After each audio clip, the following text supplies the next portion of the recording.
Ce journal vous est offert par le FPI, Fonds des promotions de l'industrie, votre partenaire privilégié pour la réussite de vos projets.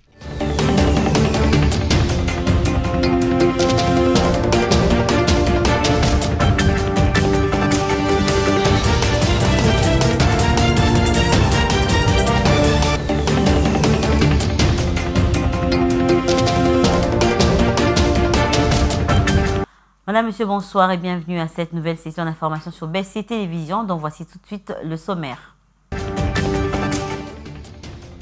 Après l'autorisation de sa poursuite judiciaire par l'Assemblée nationale, Constant Mutamba, ministre d'État en charge de la justice, est interdit de sortir de la ville de Kinshasa. Dans ce journal, vous verrez une correspondance du procureur général adressée au directeur général de la migration, DGM. 29 décès et plusieurs dégâts matériels, tel est le bilan provisoire de la pluie diluvienne qui s'est abattue la nuit du vendredi au samedi à Kinshasa, la capitale. Le gouvernement parle du dérèglement climatique et annonce des dispositions nécessaires pour prévenir les risques.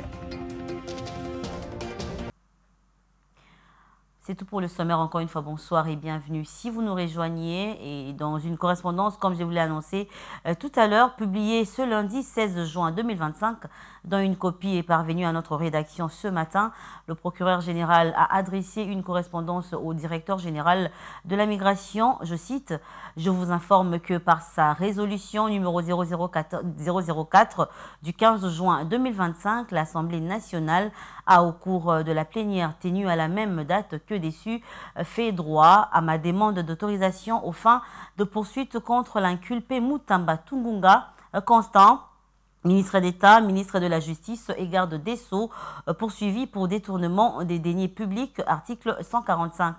Par la présente, je porte à votre connaissance que conformément à l'article 83 alinéa 1 de la loi organique numéro 13/010 du 19 février 2013 relative à la procédure devant la Cour de cassation, j'ai décidé d'interdire le surnommé Mutamba de toute sortie de la ville de Kinshasa. Veuillez agréer, Monsieur le Directeur, l'assurance de ma parfaite considération. Firmin Vendée Mambou. Justice toujours, dans un document rendu public dont une copie nous est également parvenue ce matin, le procureur général près la Cour de cassation va traquer les évadés judiciaires en circulation à Kinshasa, parmi eux des criminels dangereux, y compris des Koulouna, des sujets poursuivis pour meurtre, vol à main armée et torture. Roger Matadi nous lit le communiqué.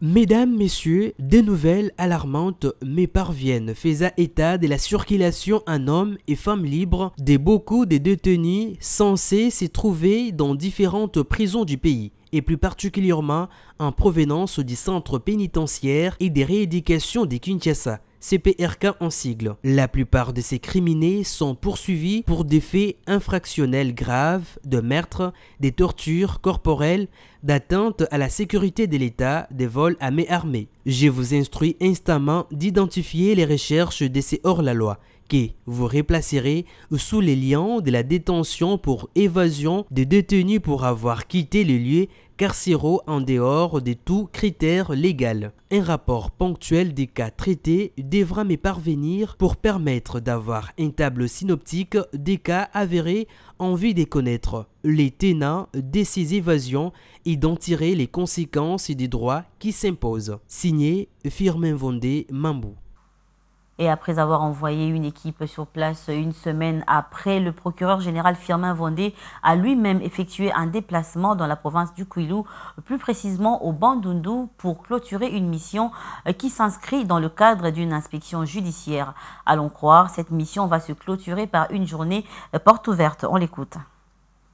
Comme c'est la toute première fois que j'arrive sur cette ville, je suis venu pour la clôture d'une mission d'inspection, car il y a une semaine, j'ai envoyé une équipe de 3 hauts magistrats qui sont venus pour inspecter le ressort de la province du Kwilu, et principalement dans la ville de Bandundu. Donc, je viens pour recevoir différentes doléances selon le travail qui est fait par tous les magistrats, principalement ceux du parquet, Je parle de tous les magistrats parce que je suis aussi membre du bureau du Conseil supérieur de la magistrature.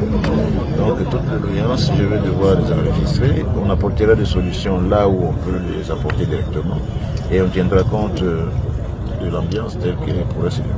Voilà.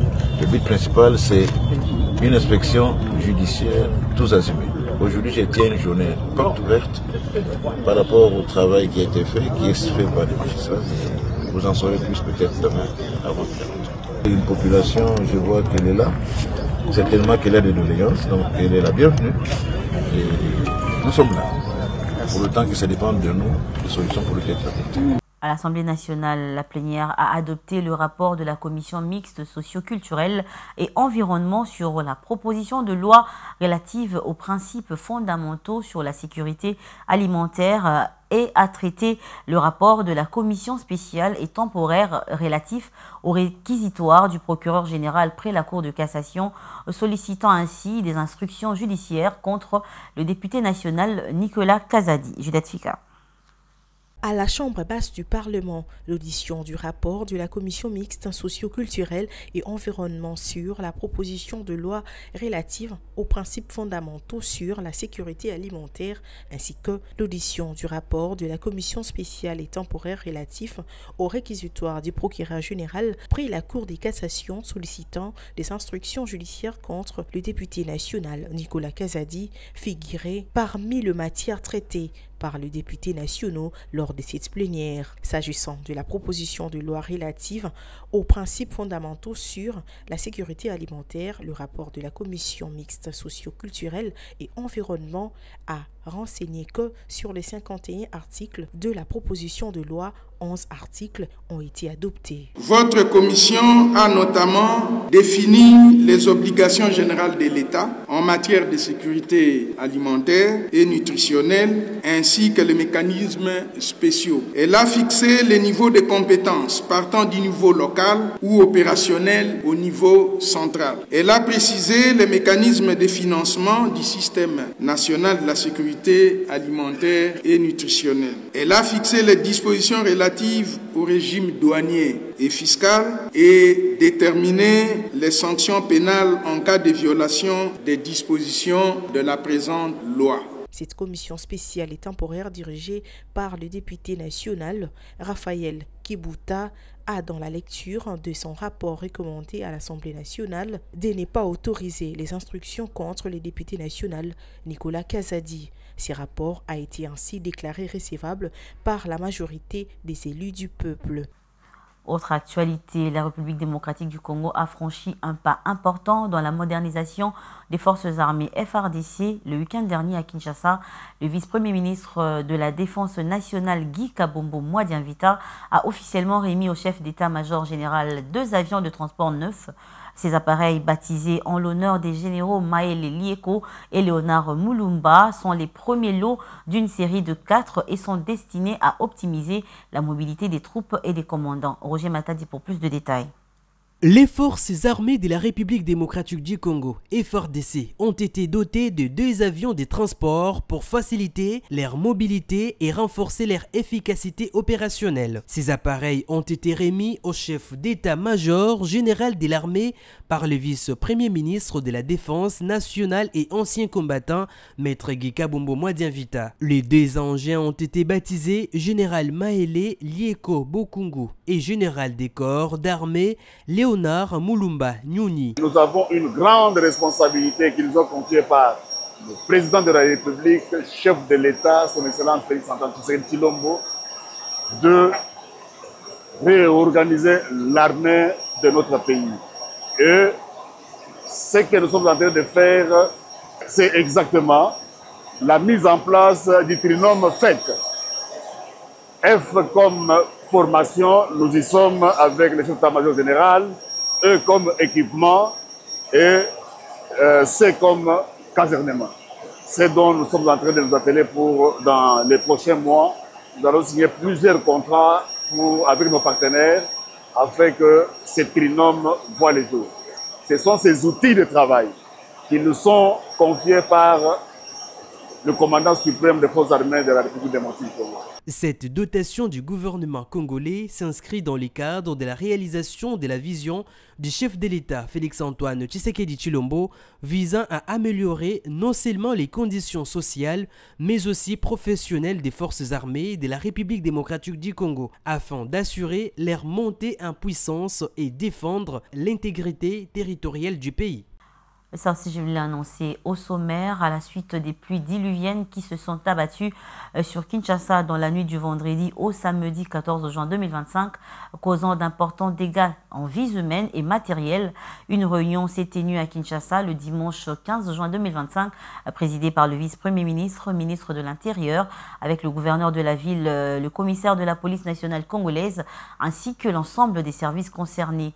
L'objectif était de coordonner les actions à entreprendre pour une prise en charge des victimes. Le gouvernement annonce que des dispositions sont prises pour prévenir ces risques de catastrophe en cette période des dérèglements climatiques. On écoute le gouverneur qui donne également le bilan provisoire.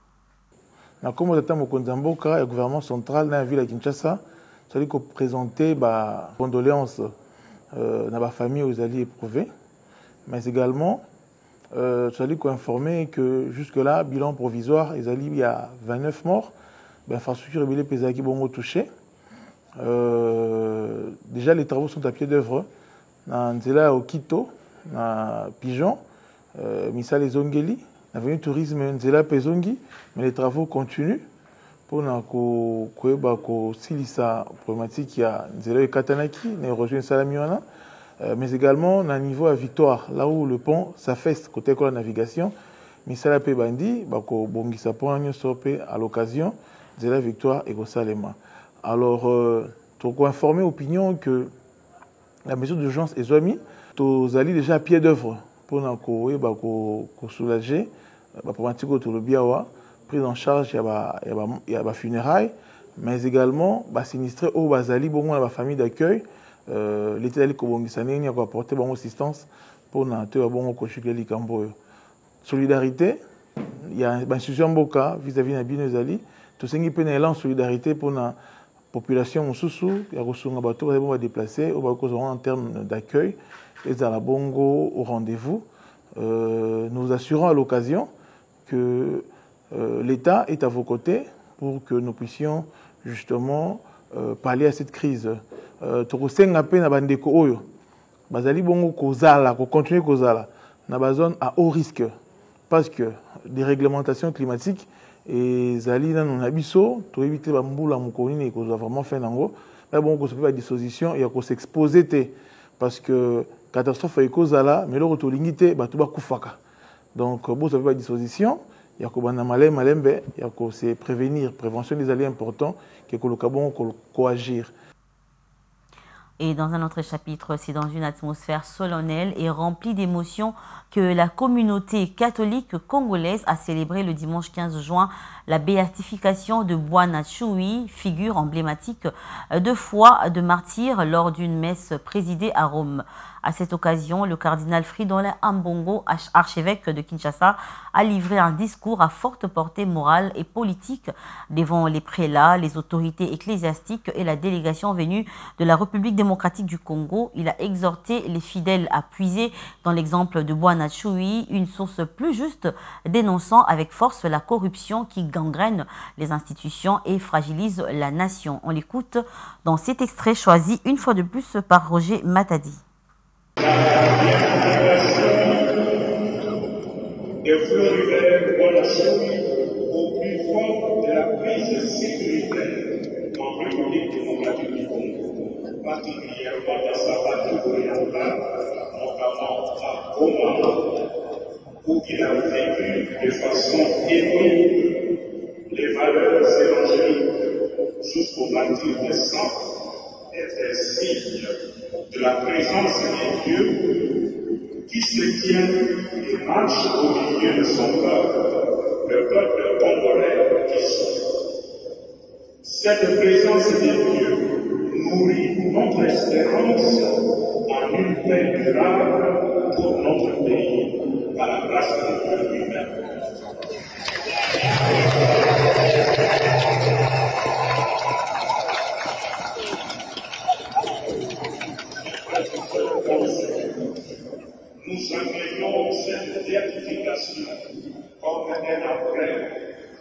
fidèles catholiques congolais et à toute personne de bonne volonté à plus d'engagement pour davantage de transparence dans la gestion de la chose publique, de justice, de paix dans la foi et la confiance et de société.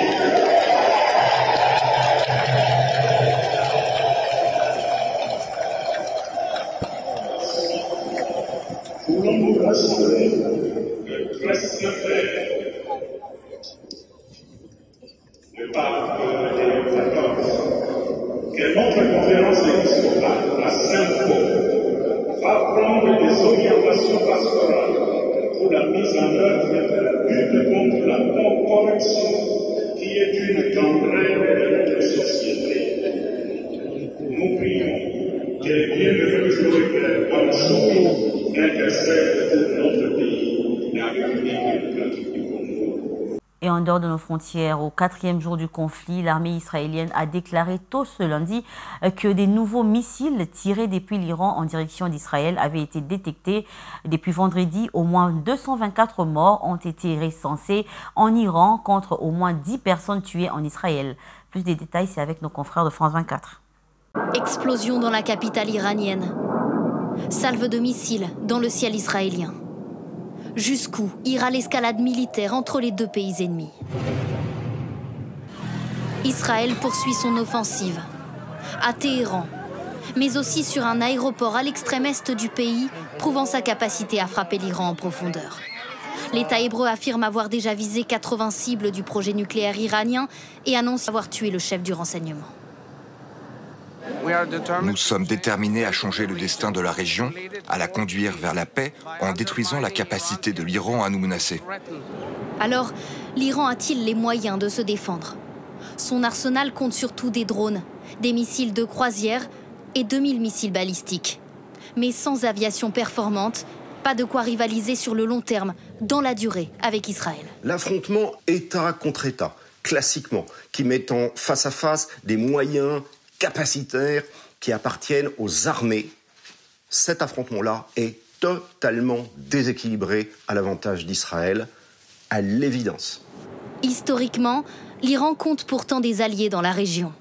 Le Hamas à Gaza, le Hezbollah au Liban, mais aussi les Houthis au Yémen. Mais depuis les attaques terroristes du 7 octobre 2023, l'État hébreu a lourdement affaibli ses organisations. Par des assassinats ciblés contre les dirigeants du Hamas, par des attaques coordonnées contre 2800 combattants du Hezbollah en piégeant leurs moyens de communication. L'Iran est donc clairement affaibli, mais garde une capacité de nuisance selon cette spécialiste. L'Iran ne va pas entrer en guerre contre Israël au sens conventionnel. Le régime va devoir répondre d'une manière ou d'une autre. Et malheureusement, je pense que le seul outil véritablement dont dispose aujourd'hui ce régime pour répondre, c'est le terrorisme. L'escalade du conflit entre Israël et l'Iran pourrait avoir des répercussions bien au-delà de leurs frontières. Et on passe au rappel des principaux titres.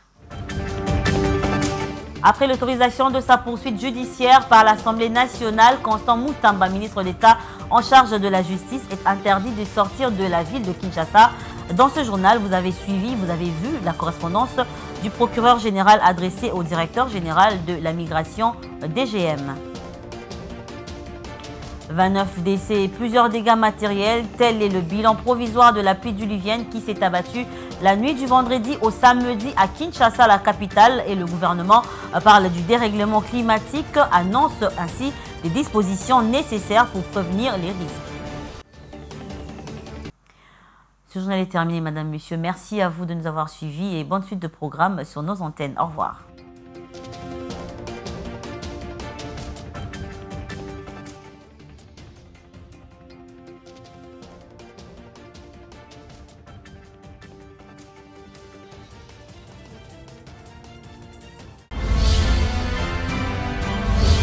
Ce journal vous est offert par le FPI, Fonds des promotions de l'industrie, votre partenaire privilégié pour la réussite de vos projets.